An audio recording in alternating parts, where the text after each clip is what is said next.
Ouais, salam alaikum les gens. Bassem Vinicius 692-00. En espérant que ça va, que les choses se passent. Ce soir, il y a la finale de la dernière Coupe de la Ligue qui a eu lieu PSG Strasbourg 1995. La première, je me rappelle. Avec Jimmy Algerino et tout, avec tous ces gens-là. Bon, il y a la dernière finale de la Coupe de la Ligue. Coupe qui sert à rien, mais bon. Lyon-PSG. Bon, donc à travers ça, moi j'ai envie de parler de football avec un petit peu avec vous. Inch'Allah, on va reprendre la radio bientôt. Il y aura des dimanches After Lib. On va parler football. J'en ai marre. J'en ai marre de la mondialisation des équipes nationales, mesdames et messieurs. Wallahi l'azim, c'est une honte, c'est un scandale. Aujourd'hui, l'équipe nationale ne veut plus rien dire et n'a plus la même place qu'elle avait avant. Rappelez-vous le FLN. On va vous faire un peu d'histoire. Le Front Libération Nationale algérien. Des joueurs professionnels d'origine algérienne qui jouaient en France. Attention, on ne parle pas de second couteau. Là, on parle de vrais joueurs de football, titulaires indiscutables dans leur équipe. Je pense à Rachid Mekloufi, je pense à tous ces gens-là. Ils ont bravé l'interdit. Rachid Mekloufi encourait la cour martiale parce qu'il était sous les drapeaux quand il s'est sauvé. Pour jouer pour son pays. Avec le cœur, avec le dème. Je pense à tous ces joueurs maghrébins qui auront pu faire la Coupe du Monde. Zitouni, tous ces gens-là, 1958, ils l'ont pas fait. Ils l'ont pas fait parce qu'ils sont partis.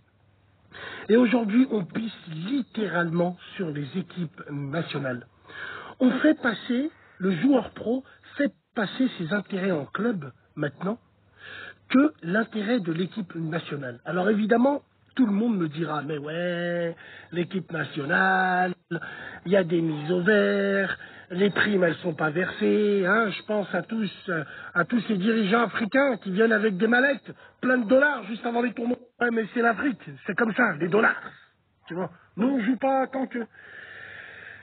Aujourd'hui, les équipes nationales, j'ai envie de parler des équipes nationales maghrébines. Wallah, je ne suis pas content du tout. On ne privilégie en aucun cas les joueurs locaux. On préfère naturaliser des gens qui en ont rien à foutre littéralement de l'Alem, du drapeau, et surtout de l'équipe nationale.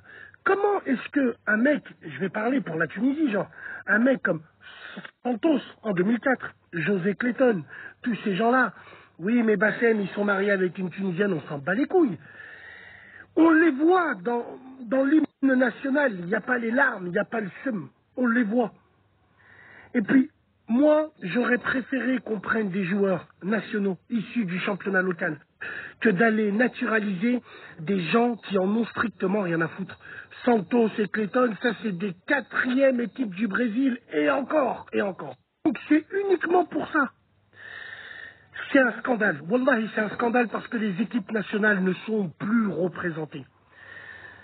Je sais pas, quand tu prends en Algérie, tu entends que Maxime Lopez, il a une arrière-grand-mère, c'est algérienne, donc ça me dirait de jouer en équipe nationale. Non, mais nous on veut pas de toi. Nous on s'en bat les couilles. C'est comme l'autre là, on dit de l'or. Non mais vous êtes sérieux là? Vous allez nous prendre un Mexicain Tawish avec sa fausse goutte, il est tatoué, mouche à merde déguisé en arbre de Noël, lui vous allez le prendre. Non, non, boucle d'oreille en Algérie, non, c'est salir le drapeau, salir al-alm. Ça, c'est des joueurs opportunistes, c'est des joueurs qui en ont rien à cirer de l'équipe nationale. Et en plus, qu'ils emmènent des tensions. Parce que quand ils viennent avec un statut entre guillemets. Et tous ces gens-là, ils surfent sur la vague. En fait, c'est des swags du foot. Même dans le foot, tu as des swags. Par exemple, en Afrique, on a créé la CAN. Mais pas la CAN normale, la CHAN. C-H-A-N. C'est une CAN avec des équipes nationales africaines, mais issues que de joueurs locaux.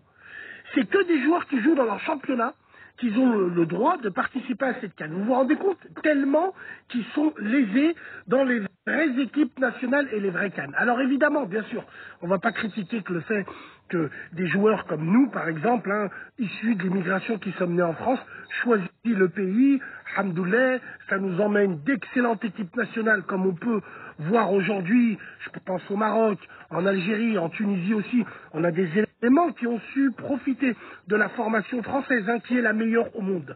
Les techniciens français sont les meilleurs au monde. Je parle dans les centres de formation. C'est pour ça que tous les clubs viennent en repérage dans le tournoi de Montaigu. Moi, je l'ai fait en moins de 16 ans à l'époque. Je ne sais pas s'il existe encore. Le Festival Espoir de Toulon, je ne sais pas s'il y a encore. Donc il y a énormément de tremplins où nous, les Maghrébins, bien sûr, on rebondit grâce à ça. Bon, ce que je veux dire, c'est que maintenant, l'équipe nationale, il faut arrêter de se moquer littéralement de l'équipe nationale. Normalement, Wallahi l'azim, moi, c'est moi qui le pense. Moi, je connaissais un joueur issu de mon quartier, qui a joué au Borussia Dortmund dans les années 2001. Les vrais savent de qui je parle. Il jouait en Algérie à l'époque de Mehdi Méniride. Wallahi l'azim, il payait ses propres billets d'avion pour aller jouer là-bas. Il n'attendait pas que la sélection lui mette un tapis rouge. Wallah l'azim, wallah j'étais témoin. Lyoum l'Aïd, wallah j'étais témoin. J'étais assis à côté de lui. Ahmed Madouni, il prenait ses billets pour rentrer au bled. Et aujourd'hui, tu es là, tu es obligé de leur sucer le paf, alors que c'est même pas du tout des gens issus de notre communauté, c'est des opportunistes. Et moi, ça me rend dingue. Ça me rend dingue de voir ça. Et ça, c'est pas normal. Alhamdoulilah, en Algérie, ils font confiance, même la Tunisie l'a fait aussi, le Maroc aussi l'a fait aussi, je pense à Badou Zaki, je pense à tous ces gens-là. Ils ont fait confiance à des techniciens locaux pour donner les rênes de la sélection nationale, entre guillemets. Mais qu'est-ce qui souffre? C'est pour ça qu'il n'y a pas d'entraîneurs locaux en sélection nationale. Jamel Belmadi, aujourd'hui, alhamdoulilah, bon, issu de la formation française, mentalité française, je ne sais pas si vous comprenez. Moi, je dis ça parce qu'il se faut hagar. Je pense à Florian Ibenje. Florian Ibenje, sélectionneur de la RDC. Il s'est fait voler dans son contrat. Il s'est pratiquement jamais fait payer. Au bled, ils lui font la misère. Ils lui mettent des techniciens étrangers quand ils veulent. Il n'a pas son mot à dire. Et pourtant, il est là. Moi, je tire mon chapeau à monsieur Florian Ibenje. Donc c'est vrai, ça c'est un vrai débat qu'on va faire dans l'Aftahlib. Je ne sais pas si vous voyez ce que je veux dire, mais même quand il gagne, la joie n'est pas la même. Salam alaikum les gens.